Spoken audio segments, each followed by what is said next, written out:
This month's Where Did the Road Go is sponsored by Tim, Allison Cook, Super Inframan, Stephen St. George, and Lindsay Trebet. Thank you for making this show possible. And if you would like to help support the show, check out www.wheredidtheroadgo.com and click on the Patreon link. It's only $3 a month, and you get extra content all month long. Transmission start.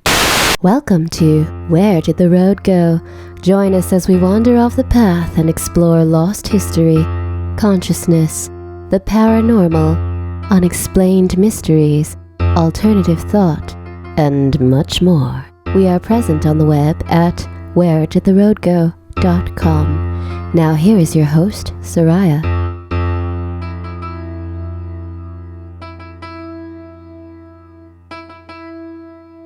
Welcome to this edition of Where Did the Road Go? And I have with me Christopher Ernst. Hello, friends. And Super Inframan, or Saxon, whichever you prefer. Or Saxon. Hi, everybody. Or maybe it's Jeff. Is it Jeff? Are you Gef Yes, the Mongoose? It's Gef the Mongoose. He's back. Isn't there a recording of him somewhere? I should figure out if I could imitate his accent. I don't think so. Okay. I think it was too early. Okay. That would be a very specific accent, too, because that was what, the Isle of Man? Was that what it was? Yeah. Mm-hmm. Maybe Jeff didn't have an accent. That's right. Maybe he didn't. Right? Oh, my gosh. So this is part 2 of our AMA show, since we had so many questions. We didn't get through all of them last time. I did want to really quickly recommend a couple of things I just saw. First of all, the Archive 81 series on Netflix is excellent.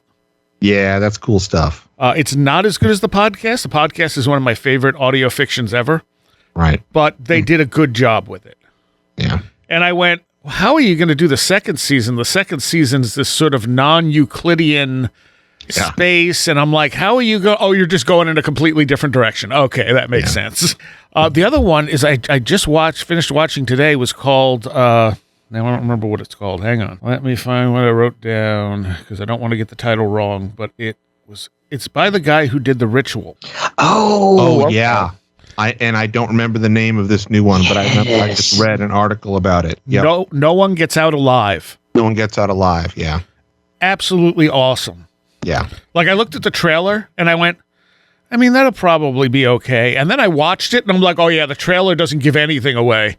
Yeah, it's one of those films you should definitely, even if the trailer doesn't interest you, you should watch it. Yeah. And yet again, amazing creature design too.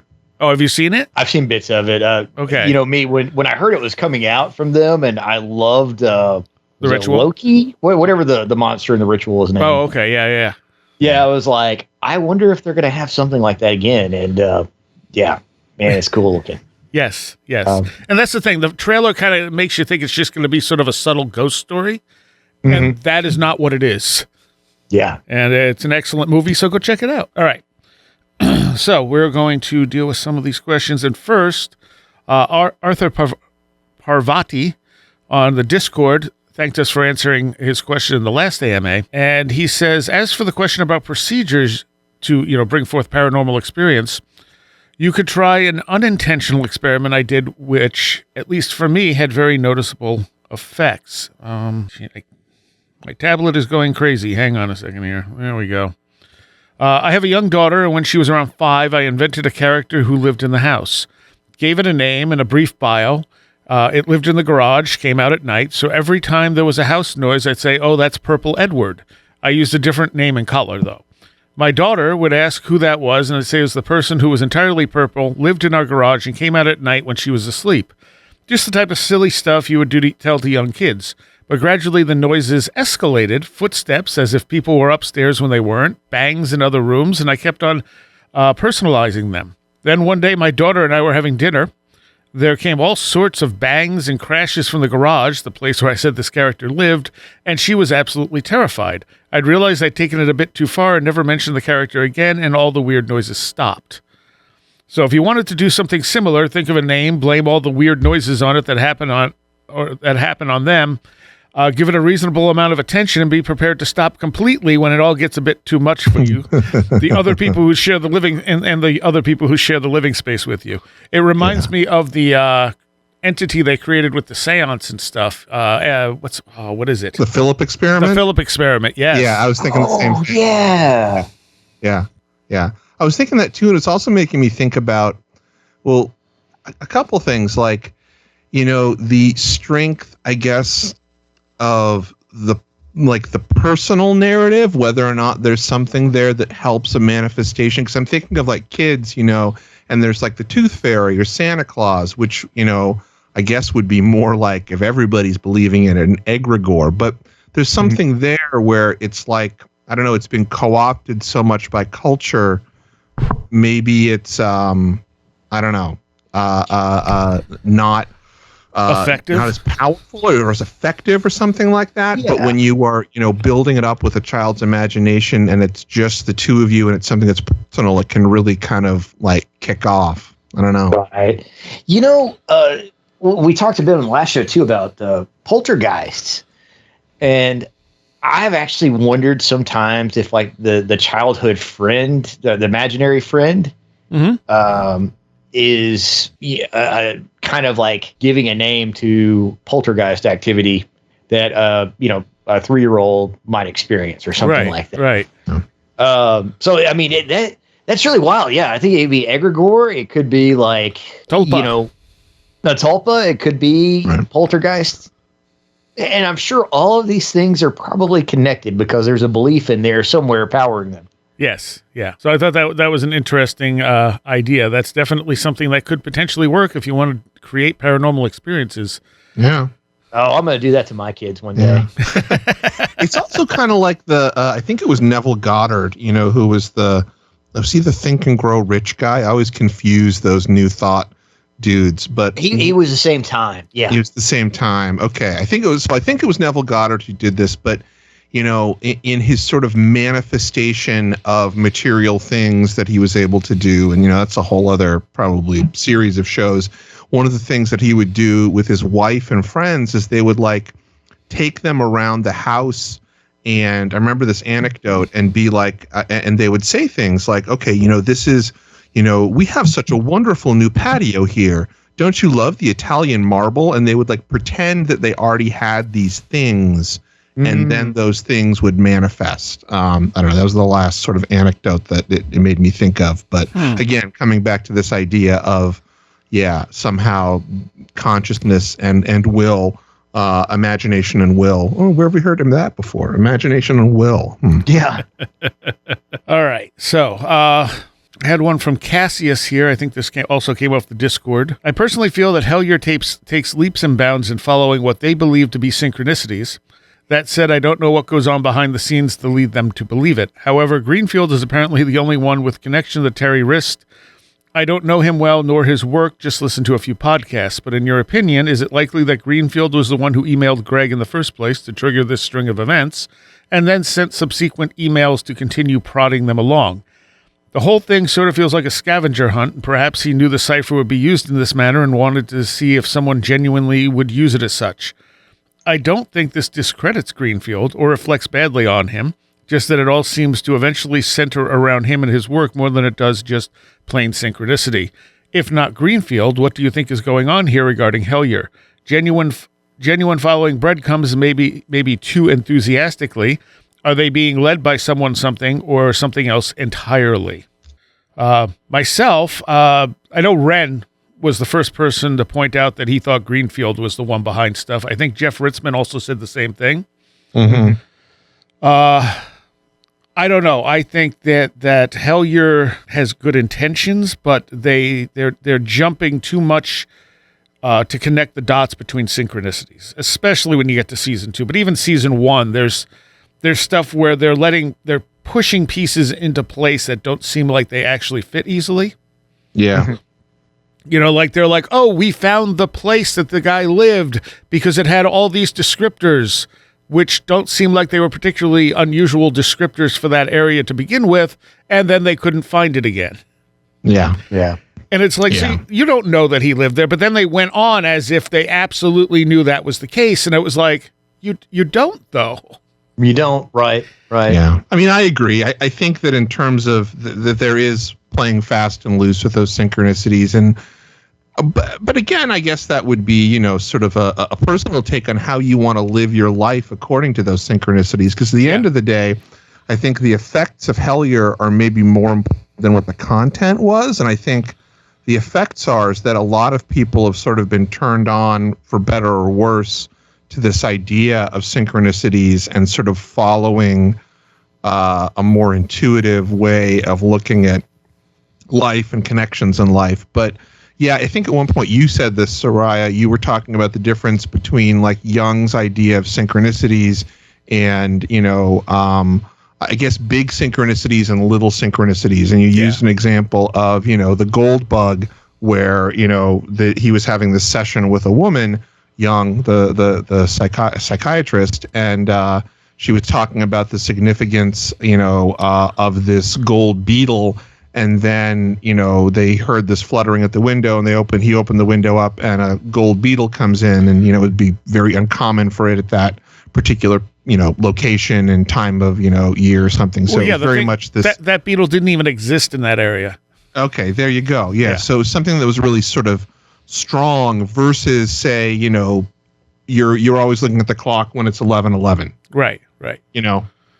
And it doesn't mean that that's not another connection to sort of the universe, but it's just it's minor and it doesn't really mean anything. It's just you probably said it better when you said it the first time. And that happens to me a lot, especially when I feel like I'm in sync with things. I get a lot of like the same numbers over and over again. Yeah. But looking at the clock is one thing. I mean, because you can almost do that unconsciously without realizing it. Right. But like there are times where I think it was when I was driving down to Albatwitch, and I had this feeling like there was a particular number associated with what I was experiencing then. And then everywhere I looked, I would see this number. Yeah. Like, because I looked, I'm like, oh, there's a bunch of that number, and there's a bunch of that number. And then, like, it just kept popping up, like, nonstop in ridiculous places. And I'm like, okay, so what you're telling me is the number is this. Yeah. Right. Yeah.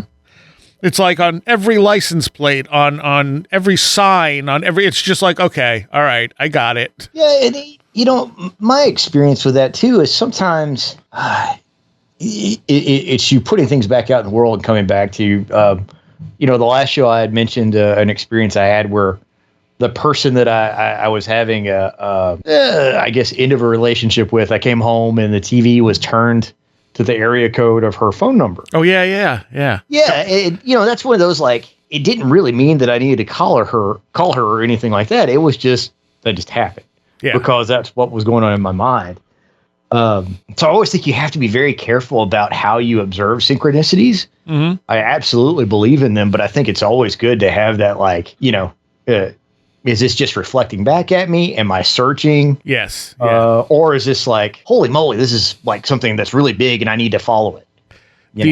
Well, for me, and that number was 7. I guess it doesn't really matter because it's not relevant at the moment. But so the number was 7, and everywhere I looked, I was seeing 7s. And I was just like, really? Okay, I get it, 7. And so when I left Gettysburg to go home, I used Waze for navigation, and it said it's going to take 4 hours and 44 minutes to get home. And I went, okay. And then I got lost because there was an accident. I got pushed off literally into the mountains. Oh. And it took like 45 minutes or so before I finally got somewhere where I could pull over, figure out where I needed to go, and get back on track to going home. Because there were no branches. This road just went through the mountains. There were no turnoffs. There were no nothing. And not even a side of the road where you could pull over. And it was just these winding mountain roads, and it was really annoying. So when I finally stopped and I put everything in, and I looked at it, it said, okay, time to get home. 3 hours and 33 minutes. And I went, yeah, and if I add those two together, that's 777. Nice. So was it like deeply meaningful? No, but it was amusing. Right. Yeah.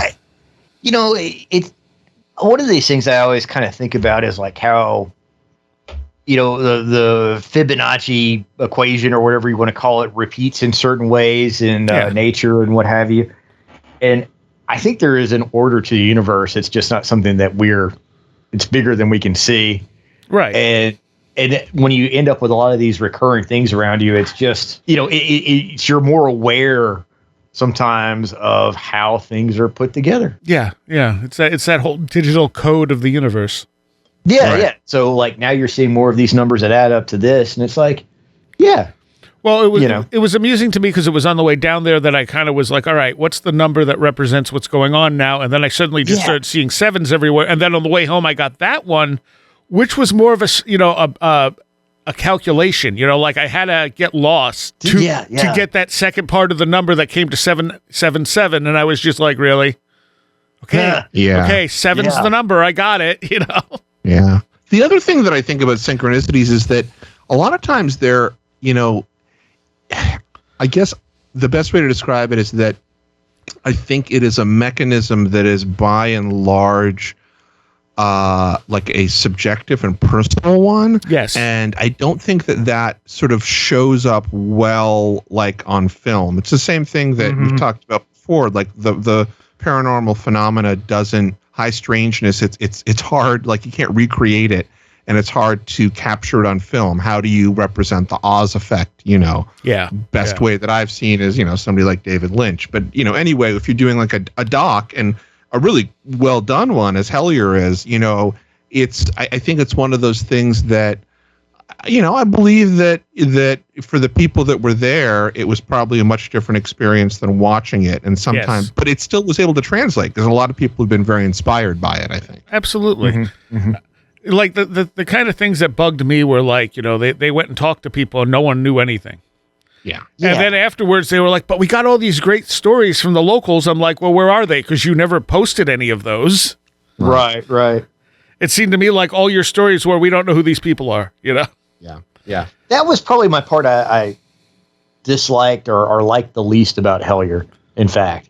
Because, any town, their local folklore, sure, depending on the size, certain people won't know things and what have you, but there should have been people around that knew stories about what was happening. Yeah.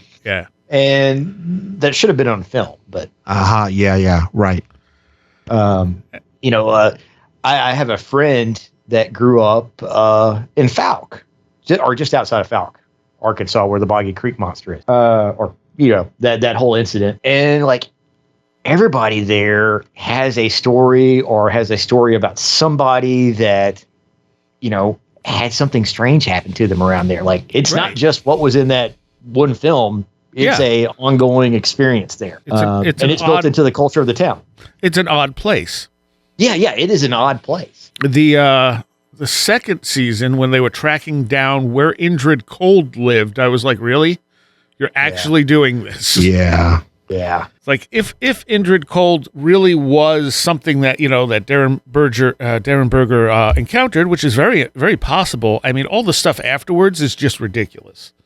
Yeah. But yeah, right. I mean, it's pretty well established now that was shenanigans. Yeah.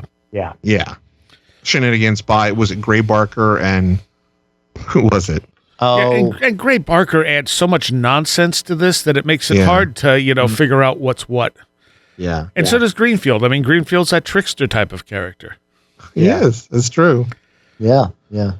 So, I mean, and sometimes that's not a bad thing because it can bring out real things, and other times it just muddies the waters. It's kind of hard to say. Yeah. I didn't know how they were going to get to Landulos anyway, so...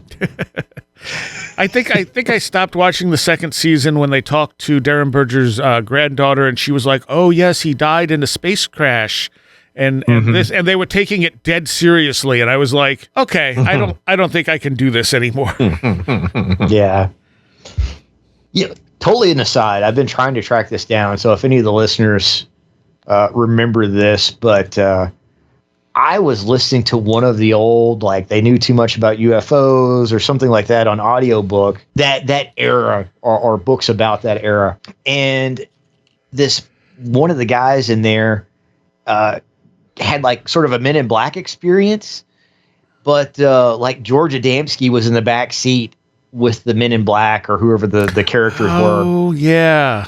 And it was supposed to be after Adamski had died. Yes, right. Whatchamacallit, Saucer Life, Aaron Goliath talks about Goliath. that. Yeah. Okay. On one of the episodes I just listened to, I think it was in the 3rd season. Yeah. Okay. I was always fascinated by that. I was like, that's the part of the contactee experience where I'm like, maybe if that happened, that goes into some of the stuff Joshua talks about with death and connection to, But the story there, yes, that's true. But the story there was also that he didn't really die. He just went to be with the aliens. Yeah. Right. Yeah. Okay. So it seems like the contactees picked up where others left off type of thing too in their stories. Yeah. It doesn't mean they didn't have some genuine encounters, because they might have had some weird stuff happen to them, but then they just kind of built this story around it. Yeah. Well, once your reality's been altered that way, I don't think it's necessarily that, outside of their weird experiences, they're just making stuff up to like continue it. It's almost like they're out of sync with the regular reality we all agree upon. That very well could be. And in some cases, it very definitely, I think, was some sort of psychotropic, psychedelic. Like, what was it? Is it Orfeo Angelucci, who talks always about like the ginger ale that he was given before he was taken? Yeah. Is it? I wish, Goliath knows. I think it might be Orfeo Angelucci. He's one of those like, early contactees. It was like, right before he gets taken by the beautiful Nordic on the spaceship. It's like, and they gave me a glass of a very strange liquid they said would help me with the space travel. And it was quite like ginger ale, and this is what, in like the 50s? Yeah. So I know we need to get back to questions, but I would love to like go back and look to see if like people were having weird religious experiences and things like that around the same time in the 50s, as you've got stuff like this moving into like, Betty and Barney Hill. I've got this pet theory that, when MK Ultra or any of these other bad actors were messing around with psychotropics, they were just seeing what experiences they can make people have. Yeah. The ones that are interesting to us and got, published and retold more are the ones that look like aliens, right? Yeah. But what about the person that had a religious experience and like, all of the prophets that he learned about in evangelical church showed up? Yeah. And now he's turned into like a crazy traveling, I shouldn't say crazy, but a traveling minister. But that's not going to get the same type of coverage that, they gave me a drink and then this beautiful woman took me into the back room, Yeah. All right. Anyway. What was that? Oh, I said anyway. Yeah. The second point that Cassius had was jumping off that. What's the line when it comes to synchronicities? At what point is it just a coincidence, or are all coincidences inherently synchronistic in some way, just depending on the experiencer? Arguably, following synchronicities could be seen as schizophrenic behavior, particularly to those outside this community. How do you tell if a synchronicity is genuine versus a tenuous connection? Yeah. Well, we covered some of that already. Are all coincidences inherently synchronistic? I don't know. One thing I would add to that, and what we've already talked about with it, is sometimes the coincidences and synchronicities are not for you. Right. When they involve other people, it may be that, you run into somebody out of nowhere and you're, it seems very serendipitous, but that event may have been for them, not necessarily for you to get something out of. Right. So I try to keep that in mind. It took me a long time to figure that out, but I had an experience one time. I was waiting in line at Blarney Castle in Ireland, and there was a guy standing behind us in line that was speaking French, and he had a ponytail, and we kind of visited a little bit. My mom and dad and I and him and his friends. And then like a month later, we were in London at a place called the Texas Embassy, which is sort of like a Hard Rock Cafe type restaurant. And I'm looking at the bartender that's waiting on us before we go sit down. And I'm like, that guy looks like the dude that was in front of us in line, a month ago. And so we say something to him and he looks at us and he goes, "No way. It was him." Mm-hmm. He was speaking French because he was Canadian, or French Canadian, and just happened to live over there. But, this isn't a city of millions of people. Right. and it was mind blowing to him. To us, it was like, okay, that's cool. Chris, what do you think? Synchronicities? Oh, yeah, I was just going to say, I mean, I think for me, it always goes back to, is it meaningful? Like I use this sort of young, is it a meaningful coincidence? And if it's like a neat coincidence, and if I have to kind of rack my brain and, try to figure it out and kind of jump through hoops, probably isn't. But if I think you have a eureka moment, or if there's something that like, even if, or even if it's a mystery, but it like hits you sort of in your gut and you can't shake it, then maybe it's something you have to unpack. But, I would sort of like, again, you're dealing with things and mechanisms, I think, that don't work necessarily in the way that we're trained to think logically. So you kind of have to go with that gut, with what some people might call intuition. Yeah, yeah. I mean, I don't even know if there's anything if there really are coincidences. Everything may have a meaning. It just may not be anything significant. Yeah, right? Yeah. It may all be sort of plotted out. Yeah. Or if everything... Go ahead, Chris. No. You'll go ahead. I'll ask. I was just going to say, if everything is connected sort of, at a fundamental, I hate to use the Q word, but at a quantum level, right. Or if everything is connected at some level, whatever it is, we don't know the name for it, then, this just could be a byproduct of that. Right. You know what I mean? Yeah. Yeah. I think I was going to say almost the same thing you did, just differently, which basically, sure. If that's how the universe is put together, it may not be something that's significant for, you or I, but in the realm of like reality, and all of this exists somehow, beyond the universe and all this everything, that the way it's assembled, like, yeah, sometimes numbers are going to add up because there is a scheme going on here. Yeah. If everything was random, I don't think we'd see as many coincidences as there are. I agree with that. Yeah. I mean, it suggests that the world is not random, whatever that means. Right. But it's not just a random accident of events. And how you draw the line is up to you. I mean, he's right. It could look schizophrenic to someone who is obsessively following synchronicities. But at the same time, you're you gotta judge what means something to you, and realize that some of these things probably just don't mean anything. You got to kind of take it with a grain of salt. Yeah. Does that go back to just having a good sense of humor about a lot of this too, to keep yourself safe? Yes. Yeah. Be playful, laugh about it.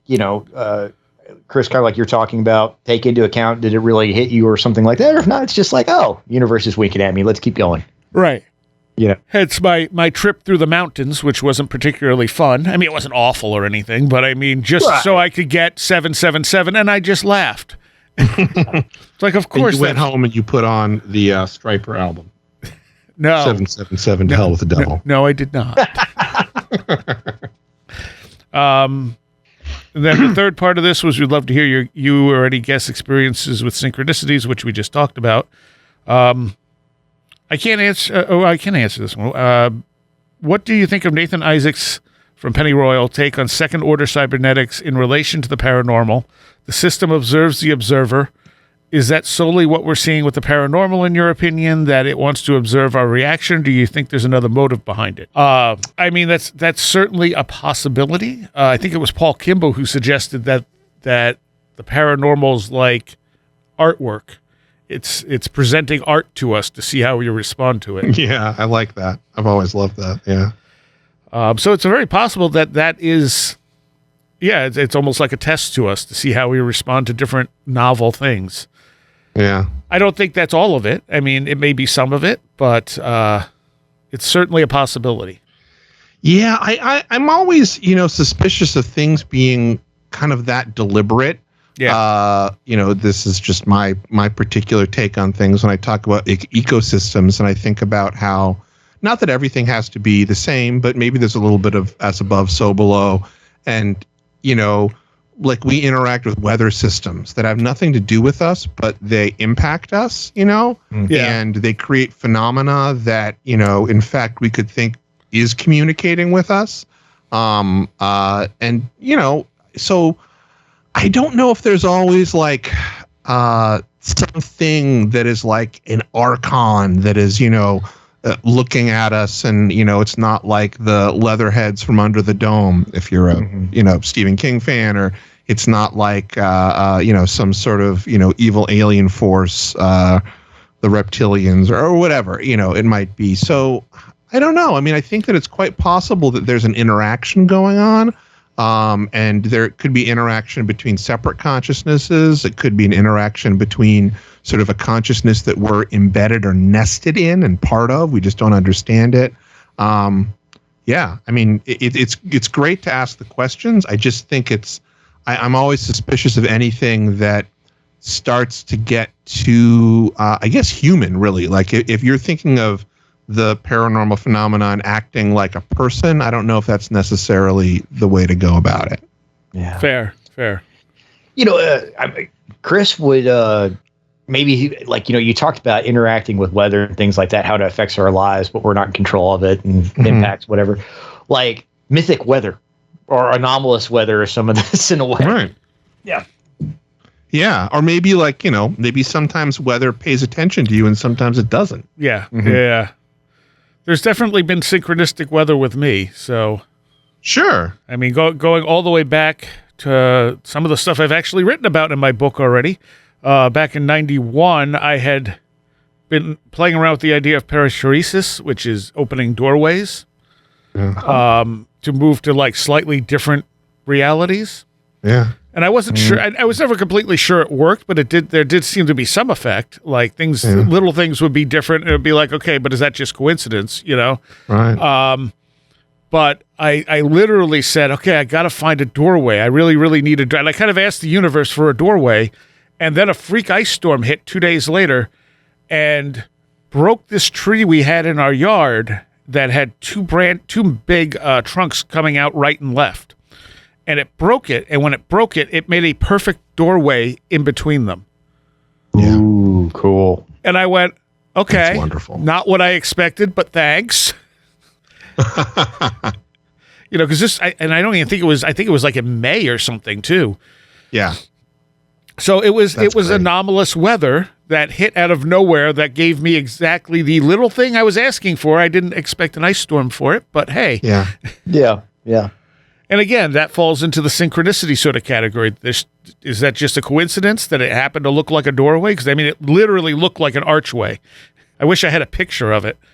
I mean, I'd say no, because it means something to you. So right. That's not a coincidence at all. Right. Yeah. Too bad we don't.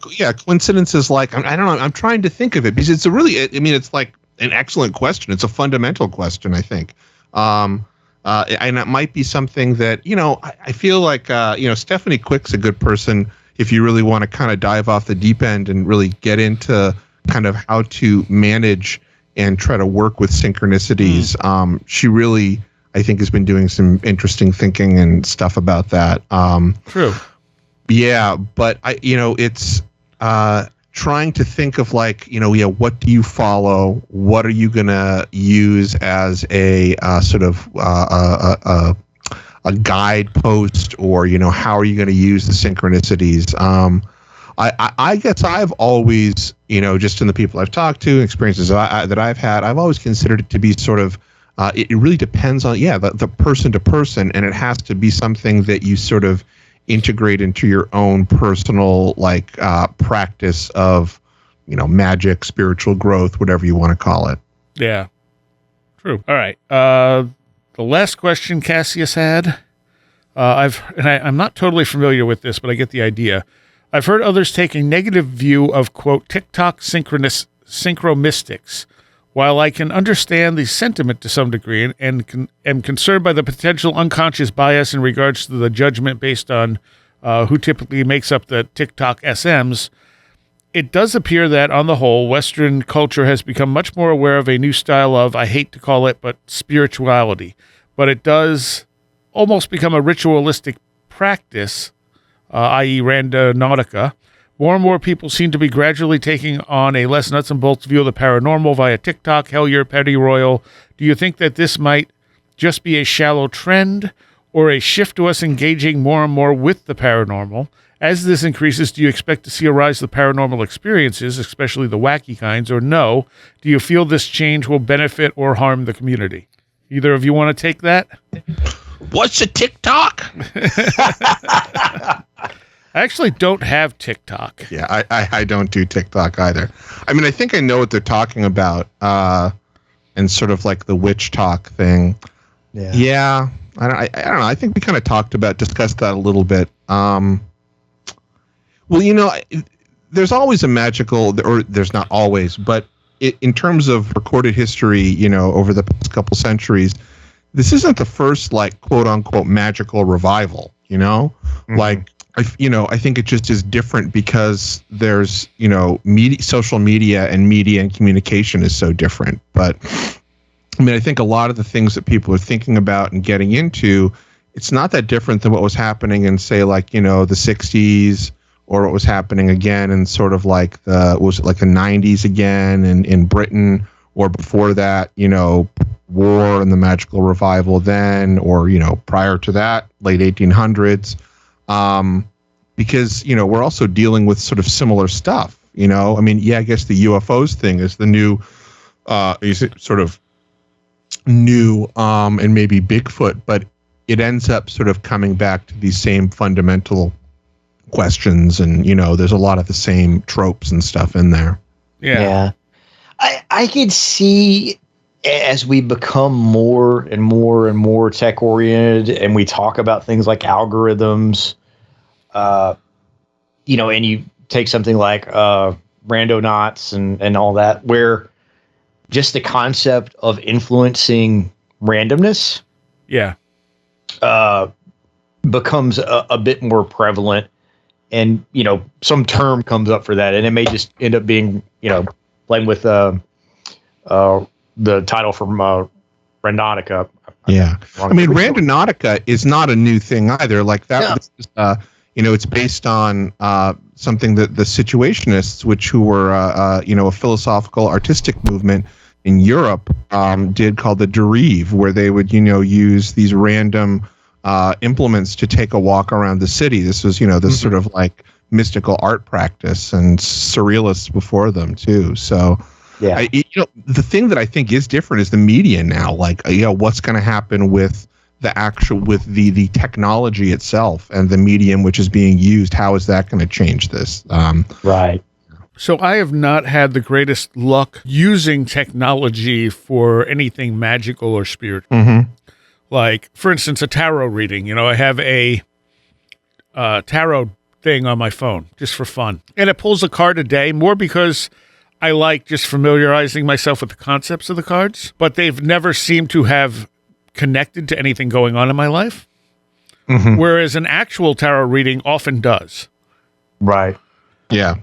I get that. So anytime I've tried to use any kind of like tech as for magic of any kind, it doesn't seem to be effective. Mm. The only time... Go ahead, Seriah. I was going to say, maybe that's just me because I don't feel like the tech has the same feel as not tech. You know what I mean? Sure.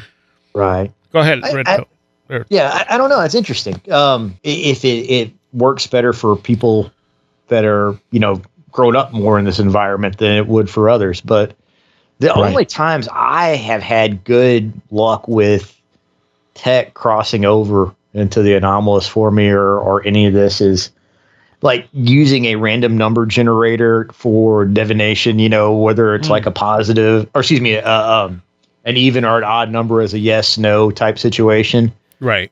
I had one other thought in there that was along those lines of something else I've done. When you mentioned the app, I thought of this. When I first got my iPhone way back in the day, there was a app on there that took the old psychic playing card deck where you guess the shapes. Yeah. And there would be 3 cards face down at the top of the screen, and then at the bottom of the screen would be a card face up, with like a moon symbol on it. Yeah. And you had to drag it to 1 out of 3 that it matched, and you would go through the whole deck that way. And I think it gave you like 20 opportunities. One day I guessed every one of them. Nice. With no mistakes, which is one of those things where it's like, virtually mathematically impossible to do. Right. Yeah. But I could never recreate it. It happened once, and that was it.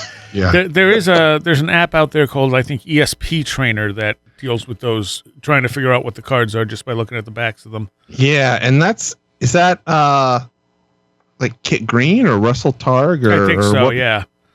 Yeah. And the Randonautica, I know Tim had good results with it. Mm-hmm. However, I think now that you have to pay to do much with it, if I remember right. Mm.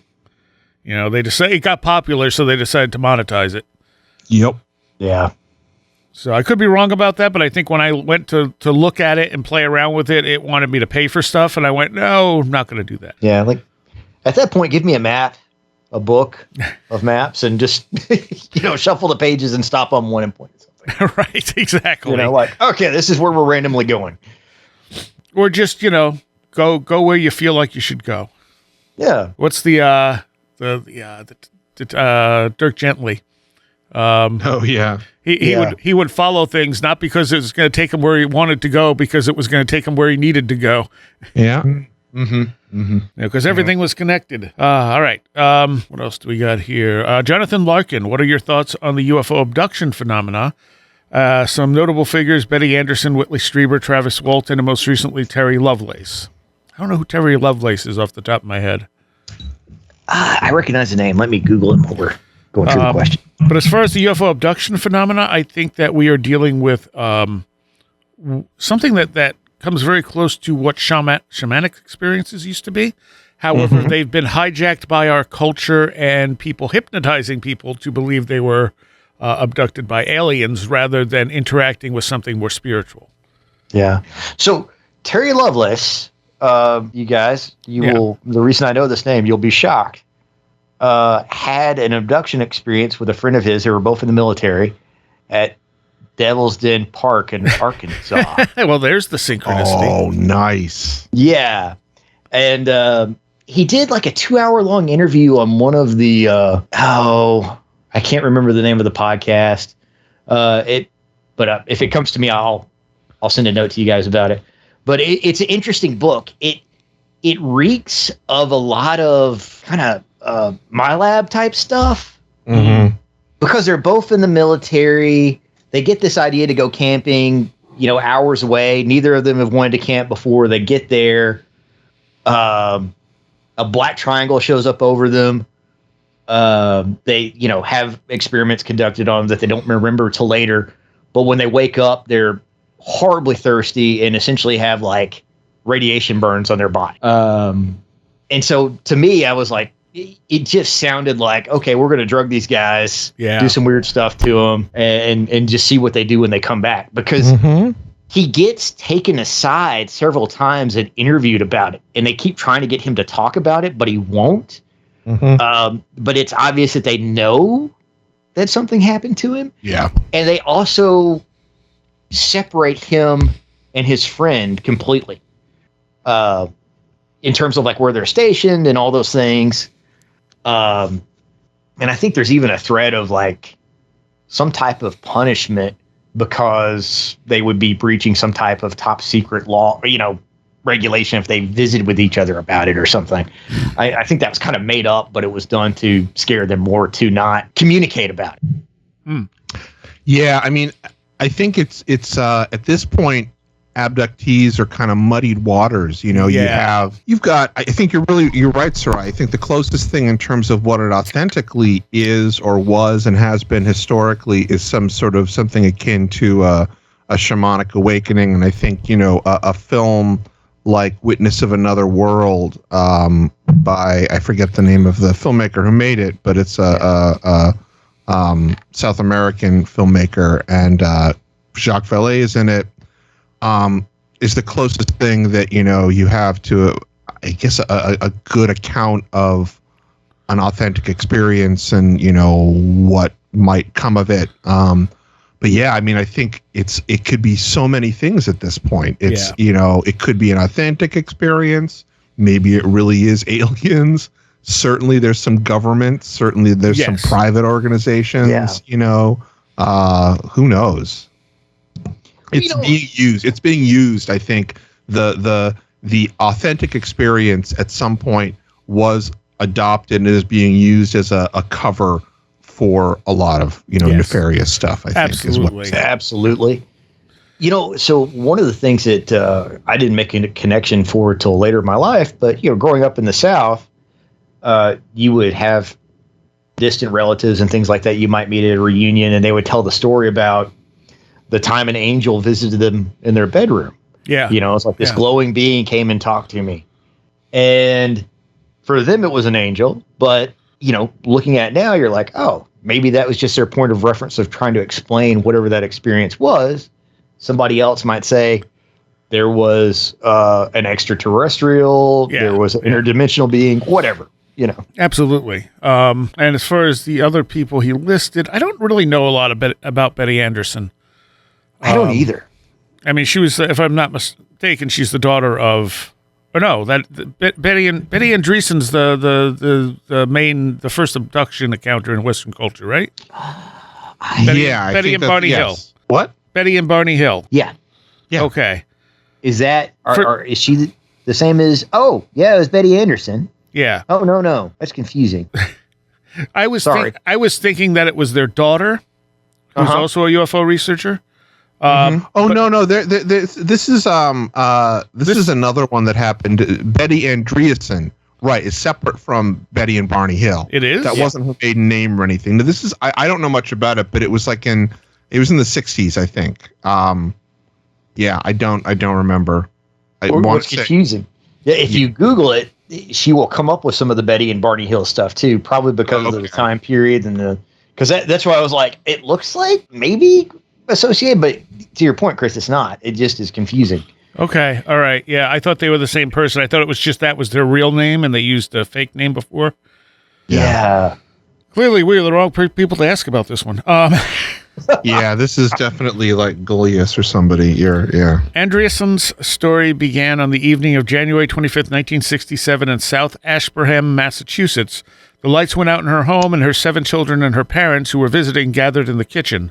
Her father looked out the back window, attracted by a pink light that was shining, and he saw several little creatures which he thought of as Halloween-like entities. He made a passing note of them, but did not do anything. The next morning, all appeared to be back to normal, except Andreessen had a strange feeling that something out of the ordinary had happened. Over the next few weeks, she had flashbacks of humanoid creatures in an otherworldly environment, but it was not until 1977, when she underwent hypnosis sessions, that the entire story surfaced. It appears that soon after her father saw the creatures, all of the family was placed in a state of paralysis, and several small gray beings entered the house and addressed her telepathically. They took her aboard her spaceship, an action requiring Andreessen to pass through the closed door of her house and to float through toward the disc-shaped craft. So then it goes on from there with the typical type of an abduction account. But again, the minute you bring hypnosis into it, you're looking at the likelihood of false memories. Yeah. So the initial encounter was probably completely real. The flashbacks were probably something that was, significantly effect of that encounter. So she was probably, I don't see anything there that suggests that she's lying, Right. Yeah. What's interesting to me, so the story, the encounter happened in 1967. And then, of course, that hypnosis is not for a decade later? Yeah. Is that one of the earlier, assuming that the hypnosis pulled memories were somewhat correct, is that the earliest mention of grays? No. Being very... No. Okay. I mean, the reason I say that is because, every once in a while people will bring up grays as it didn't really become proliferated until Whitley Strieber. Yeah, well, Strieber made it popular. Yeah. But then also, it makes me think that the memories may be not so good from the hypnosis because they were grays. I want to say it was Raymond Fowler that she worked with too. It is. It is. Is yeah. it? Okay. Yeah. And I mean, the thing is, her father saw Halloween-like entities. That doesn't sound like grays to me. I don't know.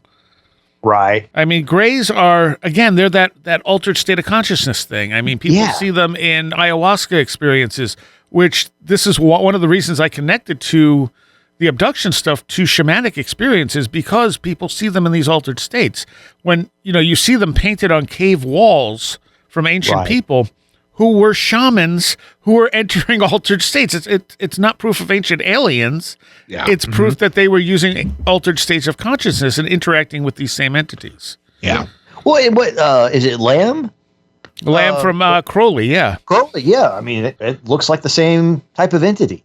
Yeah, so, I mean, that case is interesting, but as soon as the hypnosis comes in, that's when it starts looking different. The whole beginning I read there was really interesting. Lights go out, they see a pink light, they see some kind of creatures, and then they just don't remember anything else. Followed by weird I'd like to know more about the flashbacks prior to the hypnosis.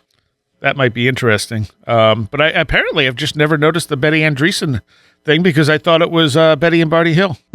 Yeah, it was one of those cases that I know exists, but I never got into. Me either, and I think it's easy to have conflated these because it's kind of the, similar time period. Yeah. Betty and Barney Hill were right at the end of the 50s, so I mean, we're only talking like 7-8 years apart. Yeah. And sort of similar aspects to the encounter and things like that. Whitley Strieber, we've talked about Whitley at length. I think Whitley is mostly honest. There's occasional things where I look at and go, no, what's with that? And again, he was also hypnotized for some of it. A lot of the stuff he remembered was through hypnotism. So, and it seems like he may have been messed with early in his life too by, what was the group there? Oh yeah, in Texas. Yep. Yeah. So Whitley is very interesting. I think for the most part, though, if I had to pick honest or dishonest, I would go with honest with Whitley Strieber. Although it seems like sometimes, especially now, he just had, what was her name? The Anjali woman? Anjali, yeah. He just did a show. Showed up in my email. He did one with her? I thought she was, she was out. He did a show about her and how some of the stuff was meaningful. And even when the mummy thing came about, he was still going, oh no, this might be something genuine. And it's like, yeah, come on, Whitley, you gotta know, Yeah. Travis Walton, I've met Travis. I think Travis is completely genuine. Yes. I'm not convinced that he had an extraterrestrial encounter again. I don't know exactly what happened there. I suspect he encountered a ball of plasma, honestly. But I don't have any doubt Travis is telling the truth as he knows it. Mm-hmm. And we talked about Terry Lovelace there. Okay. So, and I think the same is true with a lot of, abductees. I mean, certainly I think there are some that probably are, making it up, but I think there are a lot of people that have experiences that manifest or feel like they're being abducted to a different place. Agreed. Yeah. Agreed. Absolutely. Rachel Wahlberg asks, in Jane Roberts' Seth material you reference often, do I? Oh, wait, yes. Did any major concepts Seth said influence your belief system? And side note, the Seth material is very difficult to track down. I found the original first writings, and they are fascinating and intriguing, but at times way over my scientific knowledge.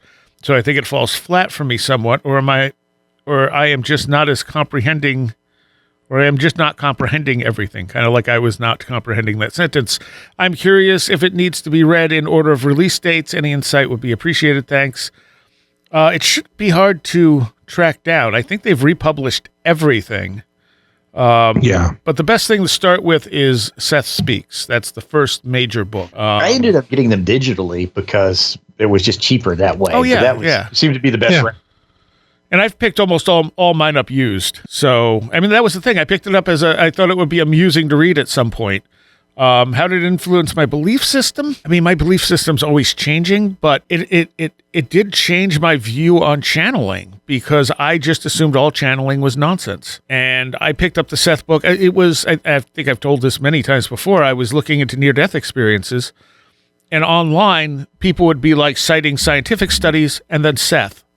And this happened a number of times. I'm like, why Seth? Why is Seth keep popping up and not, other channeled entities? So finally, I dug up the copy of Seth Speaks I bought for like $1 at a used bookstore, and I started flipping through it, and I got to the chapter on what happens when you die, and he had stuff he had said stuff about the death experience that matched up not only with near-death experiences, but with stuff that we were only now discovering about near-death experiences. The one thing that stood out to me is that they had realized by doing a whole bunch of studies of people who had near-death experiences that not everyone who died had them. We knew this. But also that people who didn't die sometimes had near-death experiences. So they never died on the operating table, but they still had a near-death experience. And Seth in there talks about how there's no point of death. Some people leave their bodies before the body dies. Some people stay with the bodies long after it's dead.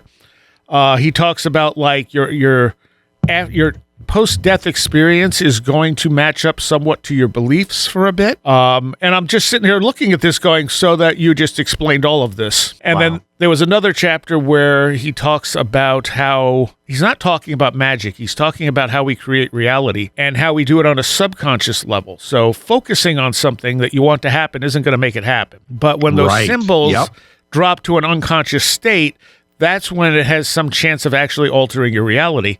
And I suddenly went, you just explained Crowley's lust for results. Yeah. And I was like, what the hell? And then I read the whole book. Yeah. And it influenced my belief system. It just kind of opened me up to different ideas and stuff. Seth at no point claims to be omniscient in any way. And again, that was one of the things I really liked about it. Jane herself said, I don't know what this is. It could just be my unconscious. They didn't really make, other than selling the books, they didn't charge people for sessions. They didn't, start a cult or anything like that. They never got rich off the stuff. Seth said, not only is he not omniscient, but it's being filtered through Jane's consciousness. So it's not purely Seth you're talking to.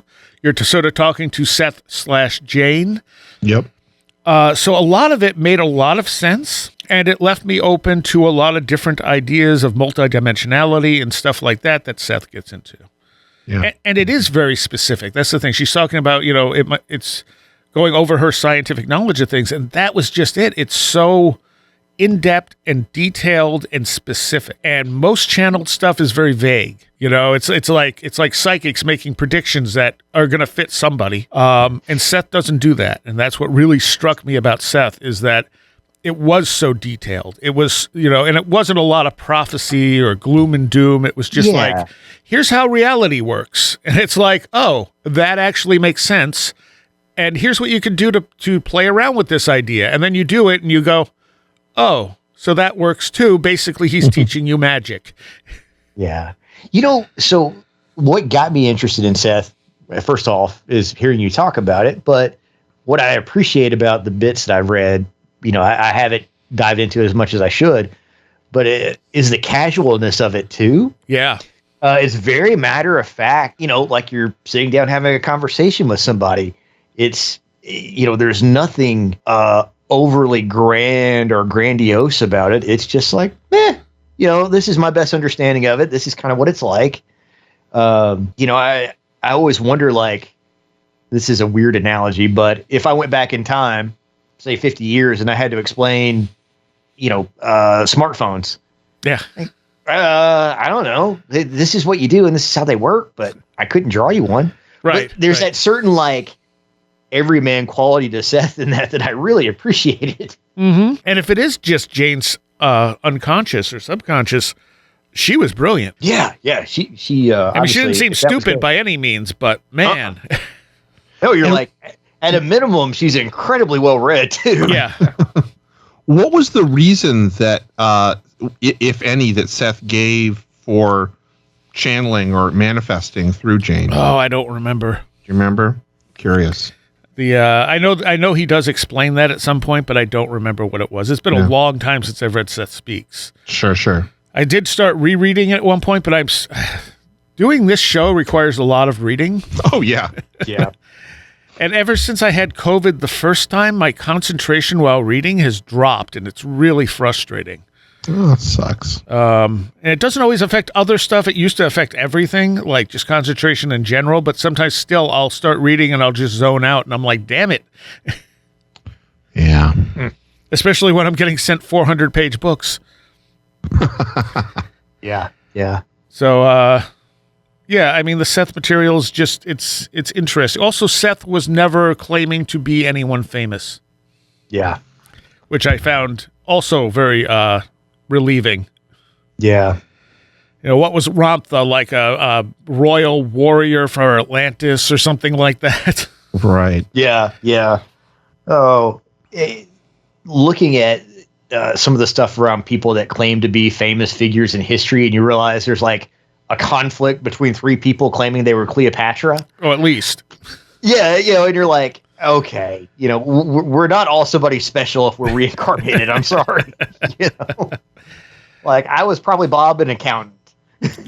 Right. Yeah, exactly. I mean, someone had to be Cleopatra, but you know. Yeah, exactly.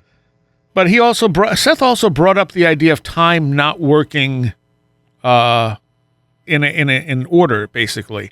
And I think that's the first time I really came across that concept of everything happening at once, and that we only process it linearly. Yeah. Yeah. And he would say the future influences the past, and the past influences the future, and Yep. And now there's a. Go ahead, sorry. Oh, I said, and now you have these you know, ideas like time loops and stuff like that, where you have reverse causality and things like this, and we're looking at this now, and Seth was talking about this in the 70s. Yeah, yeah. You know, there's some element of story, and by story I mean like the way we talk to ourselves, that seems sort of intrinsic in dealing with how we perceive time and then everything happening at once. And I think it's a lot more than just that's how we process it. I think that kind of goes into the idea of like a mythic reality, and it is an actual way of channeling and processing all this information. Yeah. And funnily enough, it also goes in with the sort of virtual, you know, the theory too, in that if you think about the way that, you know, a video game is, like all that information is there. Yeah. Encapsulated. It unfolds over linear time. Yes. In this sort of, you know, in this way that has nothing to do with what the actual source material is. And I think that's, you know, it's very simplistic, I know, and I'm not saying we live in a virtual reality, but we because might. I think the idea of reality is like, you know, there really is no a priori reality that we can sort of comprehend of. But I do think it's a pretty interesting, you know, model, because it kind of fits with, you know, different ancient and new cosmologies. Yes. Even the holographic universe. Yeah. Yeah. You know, go ahead, Sry. Oh, I was just going to say, and you know, maybe the people outside the universe are the programmers, and they're the ones who have all this info and can talk. You know, Seth is a programmer. Right. Yeah. Right. Or maybe this is a program that somehow was like self-generating. Yeah. You know, like what is a program? You know what I mean? Like we have these definitions of like, and so we think, oh, what's a program, or, you know, something being outside of it. You know, and I don't know, it could be some sort of like, what is it? Like a toroid Mobius infinite intelligence, self-generating, you know, who knows? It's like, yeah. I agree with that a lot. And, you know, Seriah, you said that, you know, we might be living in this virtual reality too. And I think that there's a tendency for folks to think that means that there is a beige computer at another level of reality that's running ours, you know, as opposed to saying like, well, we don't know how it's put together, but maybe it functions on these principles. Sure. I think it's the same sort of like, sometimes I think people can misconstrue, say, what the Vedic idea of Maya illusion is, you know, where I think that actually is more to do with like a Michael Talbot holographic universe type thing than the idea that like there's no validity to what this reality is. You know, we're talking more. Yeah. So there's a podcast, an audio fiction podcast called Dust. It's actually not even audio. It's audio fiction, but it's just them reading the stories usually. And they have a few different things going on, like season-long stories or individual. And they did 3 bonus episodes recently, and all 3 of them were very interesting. Beyond the Tattered Veils of Stars is about woman who has this very advanced AI tech, and she creates a virtual reality world and lets it evolve in hyperspeed. Mm-hmm. And she's trying to solve real world problems by doing this. And I don't want to give the whole thing away, but if you want an interesting take on virtual reality as a possibility of existence, you should listen to that episode because it's fantastic. Well, it sounds good. And it goes in some really interesting directions. And brings up a lot of morality and, because she's like going, well, I want these beings to figure out, say, how to stop asteroids. Mm-hmm. So that maybe they can figure out how to stop them better than we can. So she starts pelting the planet with asteroids. Yeah. And the individual AIs who seem to have some level of actual, they seem to be cognizant and self-aware are like, why is God doing this to us? I'll have to check it out. Yeah, totally. The second one was Behind the Hatch, which was written by Jamie Killen, who I really like. And because she did Mirrors and Spines. Mirrors also, the Mirrors audio drama is incredible. Absolutely must listen if you like paranormal stuff, because that one is fantastic. But the Behind the Hatch thing was interesting. It was about this hatch people would go into and they'd come back and they don't remember what happened on the other side of the hatch. Oh. It was okay. Like if it went somewhere, if there was more to it, it might have been a really interesting story, but it kind of just leaves you hanging a bit. Oh, that's too bad. But the last that's a great one, idea. It is. Yeah. It's a fantastic idea. And the last one, Music Played on the Strings of Time, was about our ability to go to other parallel universes, and corporations would send people to other parallel universes to find music that didn't exist in ours. Oh, that's fantastic. And that one I really liked because the concept is just fantastic. Yeah. So it's like, okay, so I found the Beatles album that came out in 2003 and, That's right. I love it. There's a feature or an element of there's a really great sort of pulp fantasy horror writer, Richard Kadrey, who did this series called the Sandman Slim series, and in it there's this sort of ongoing thing because he the character, the hero Sandman Slim, who was hell, was like fought demons in the hell's arena. It's good stuff if people like that kind of urban fantasy. Anyway, owns a video store and they get alternate versions of films from different dimensions. Nice. So like the one where like Back to the Future, Matthew Modine actually did continue to star in it, the whole thing, or it's great.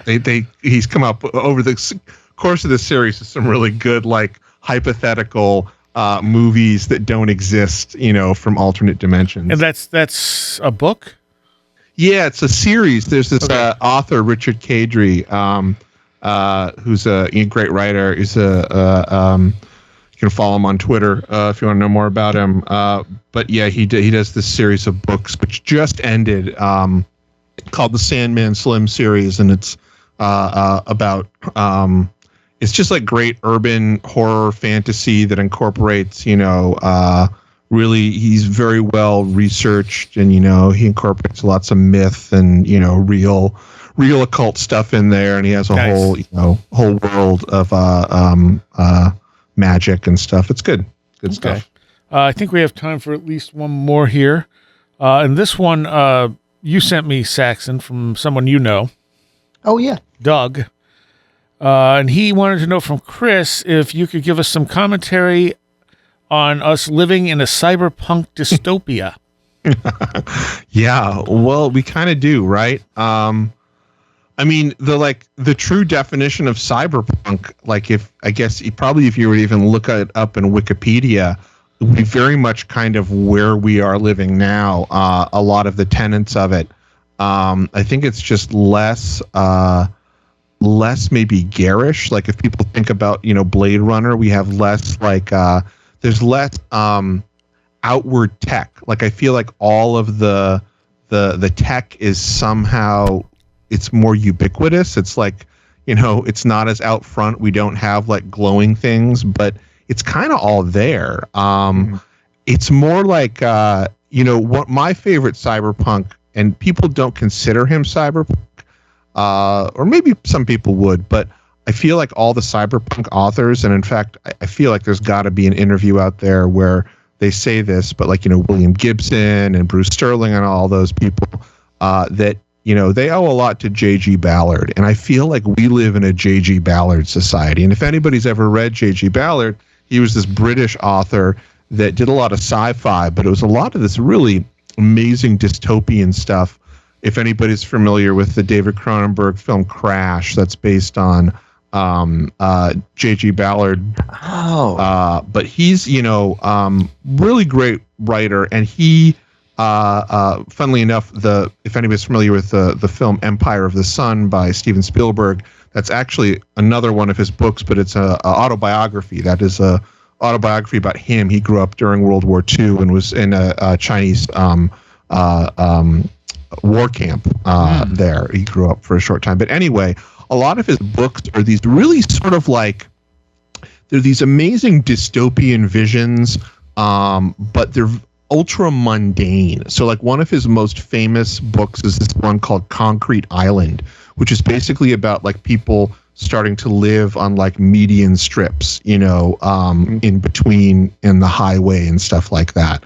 Or he had this one great short story called Manhole 69, which was about this experiment where they're giving these guys, in this sort of enclosed space, a drug that prevents them from sleeping, and craziness ensues. And I feel like we're more living in a J.G. Ballard cyberpunk. Like he was the most accurate in his prognostications of where we are, which is this like ultra messed up dystopian world where media is like, rampant and, kind of exists as this monstrous egregore.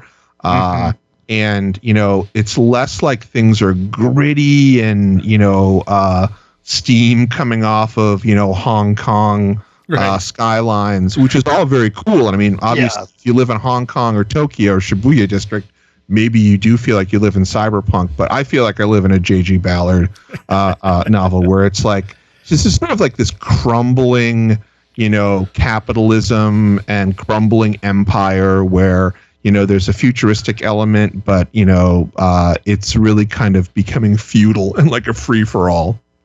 There's also, we haven't quite made our technology part of our bodies yet. Right. Give it time. Oh yeah, that's definitely coming. I mean, there's no doubt. I will see that very soon. I have no doubt. Yeah.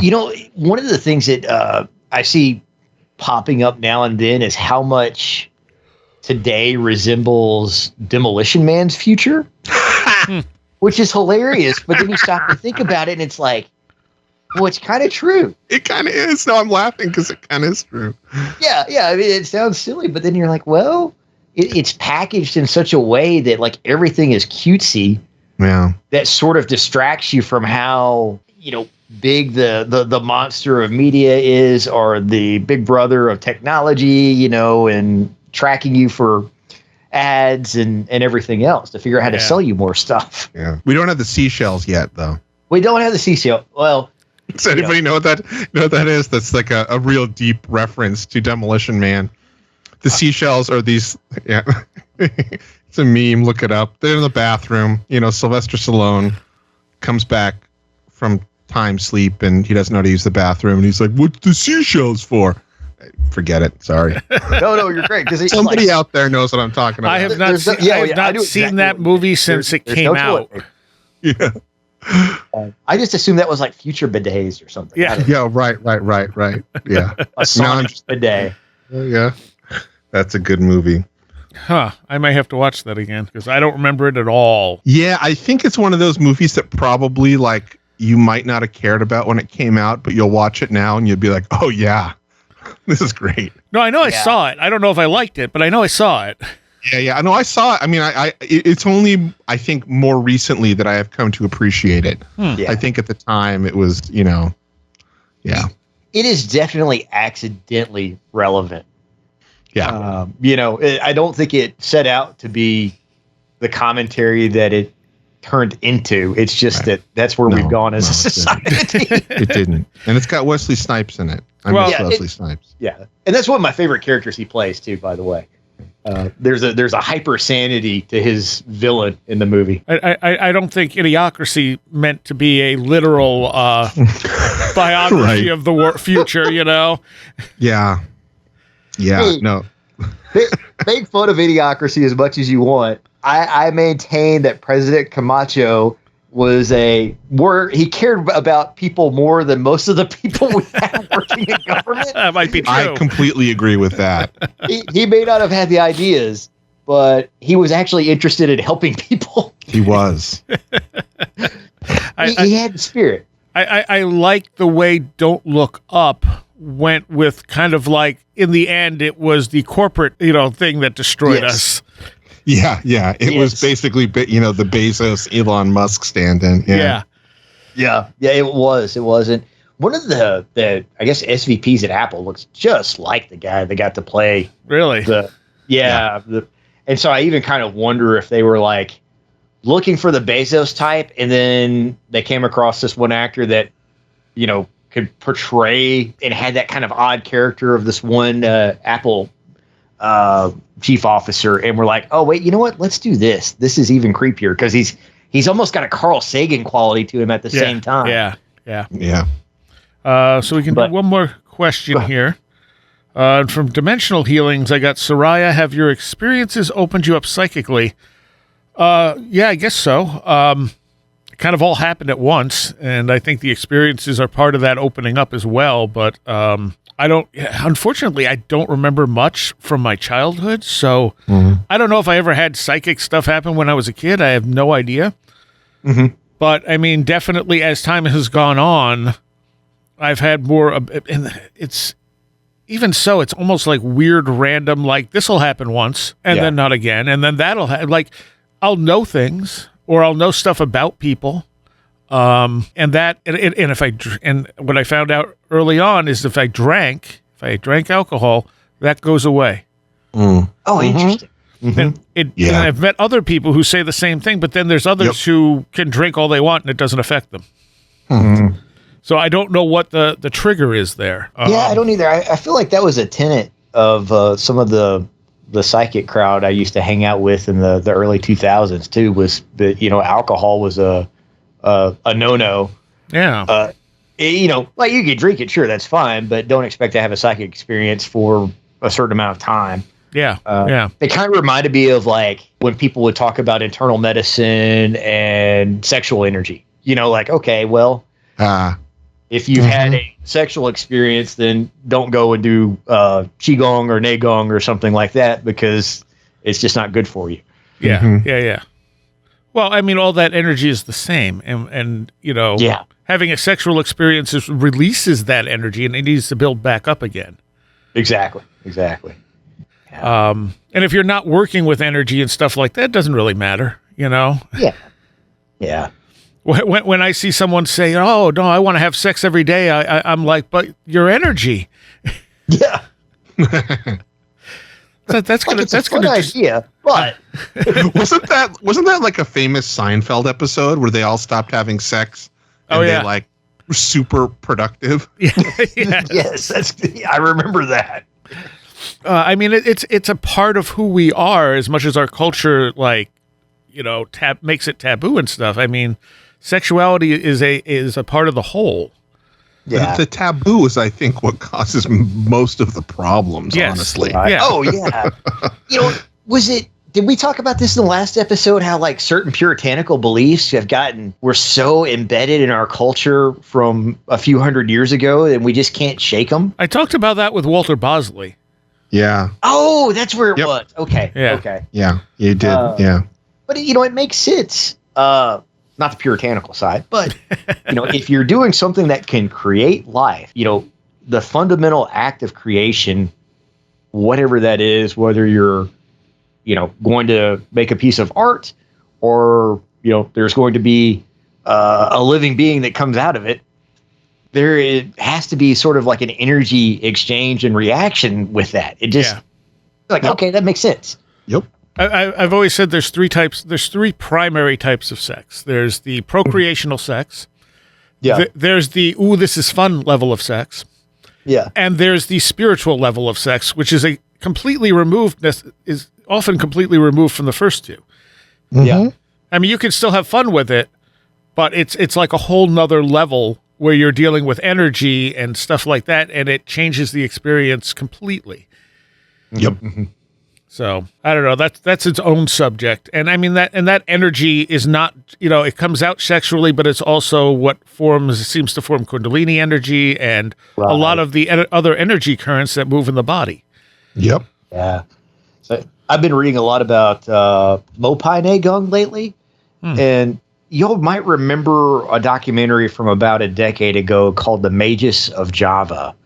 And it was about a guy that did Negung, which is just another name for Qigong, different culture. Yeah. But the type of Negung he did was called Mo-Pai. And he would go pick up pieces of paper and then they would set on fire within his hands. Yeah. But a lot of it is about concentrating what they call Jing, which is just sexual energy, and your lower Dantian, which is that's where the Kundalini pulls too. This is all the same thing. Yep. It's an interesting subject, but it's also a subject that can make people very uncomfortable. Yeah.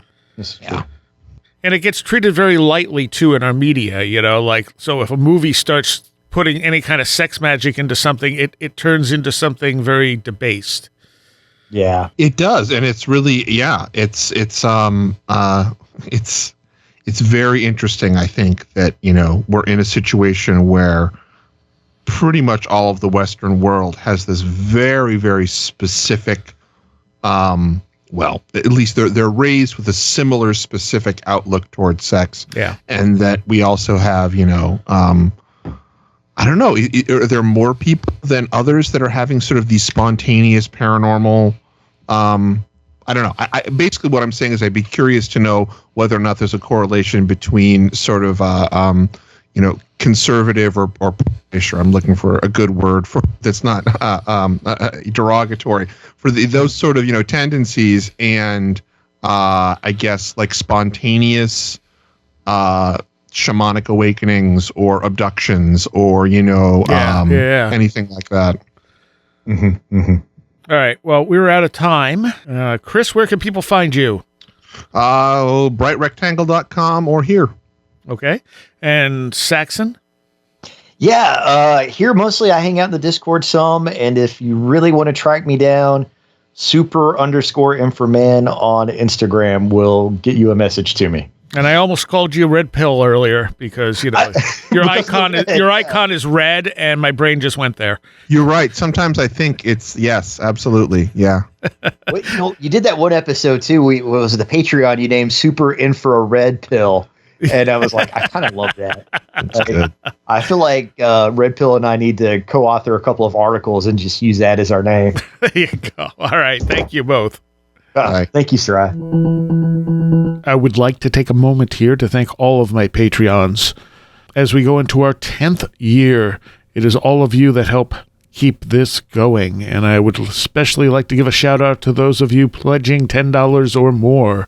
Allison Cook, Super Inframan, Stephen St. George, Tim, Andrew Nichols, Christine, The 100th Monkey Project, a blue 2nd Gen MR2 drifting around a Japanese mountain, Patricia Giaquinta, Alex Whitcomb, American Rambler, Andrew Maines, Barbara Fisher, Beverly Williamson, Big Boy Limina, Charles Davis, Charles in Florida, land of the crazy and communicable, Chris Ernst, Chris Johnson, Craig Cicernos, Craig Parmenter, Crystal Ann Compton, David Moore, Denise Sarek, Diane B., Duffy Dowder, Edu Camahort, Empty K, Eric Citron, Eric Todd, J. Otto Bullitt, James Lattimore, Joanna Rojas, John Bracken, Carla Mahoney, Kevin Schreck, Kristen L., Laser Printer Jam, Linz Jackson K., Luke Osborne, Mark Bowley, Mark Brady, Matt in Delaware, Patricia W., Paul Jeffries, Ray Benedetto, Riker and Stark, Roger Gonzalez, Sam Sharon, Stone Wilderness, Tactical Therapist, Taylor Bell, 36 Dingo, Thunderboy, Timothy Castaneda, Tyler Glimstead, Vincent Trewell, Walker, Will Gebhard, Will Powell, Ren Collier, Martinez Saint, and Stephen D. I thank you all so very much, and a special shout out to Vincent Treewell, who does our recaps every week and does a fantastic job. Thank you all. There is a Patreon extra for this show, as per usual. If you're not a patron, you can become one for just $3 and get extra content all month. It helps us out immensely. We will be doing a listener story show sometime soon. I know a lot of people have requested it, and I do plan on getting that up sometime in the next month or so. I was hoping to already have one done, but it hasn't quite happened yet. However, if you have a story you'd like us to talk about on the air, you can send it to stories@wheredidtheroadgo.com. All right. I'll see you next time. You have been listening to Where Did the Road Go? This show is made possible in part from our Patreons, and we thank you and everyone listening for helping us continue this exploration of the strange. You can always find everything Where Did the Road Go related at www.wheredidtheroadgo.com. And thank you so much for your support.